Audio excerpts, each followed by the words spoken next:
সাখাওয়াত ভাই যদি এ ব্যাপারে যদি কথা বলে থাকেন, আমি মর্মগতভাবে এই ব্যাপারে আমি দ্বিমত করব না। আমি দুটো উদাহরণ বলি।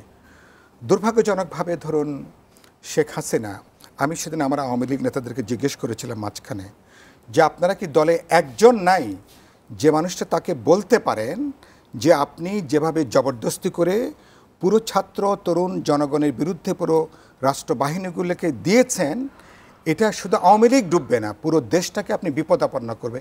এই কথাটা বলার কি একজনও নাই? বললেন যে আমাদের এখানে এরকম একজনও নাই, সবাই স্থাবক, সবাই স্থাবক। তাহলে এই যে স্থাবকতার সংস্কৃতি, চাটুকারিতার যে সংস্কৃতি, এটা সত্যি সত্যি এটা একটা বড় সমস্যা। সাখাওয়াত ভাই যদি এটা বলে থাকেন হিস কারেক্ট, আমি নিশ্চয়ই তার সঙ্গে একমত হব।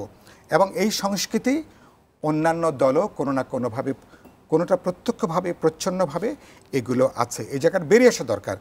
আমরা গণতন্ত্রের কথা বলি, দলের মধ্যে আমার কোনো গণতান্ত্রিক চর্চা নাই। দলের আমি খুব পরিষ্কার কথা বলি, আমি যেমন যেমন আমরা সংস্কার কী চাই, প্রধানমন্ত্রী রাষ্ট্রপতি কোনো এমপি বা কোনো মন্ত্রী তিনি যদি কোনো পাবলিক অফিস তিনি যদি হোল্ড করে থাকেন, তাকে প্রশ্ন করার, জবাবদিহিতা করার, চাওয়ার যে কোনো অধিকার যে কোনো নাগরিকের আছে।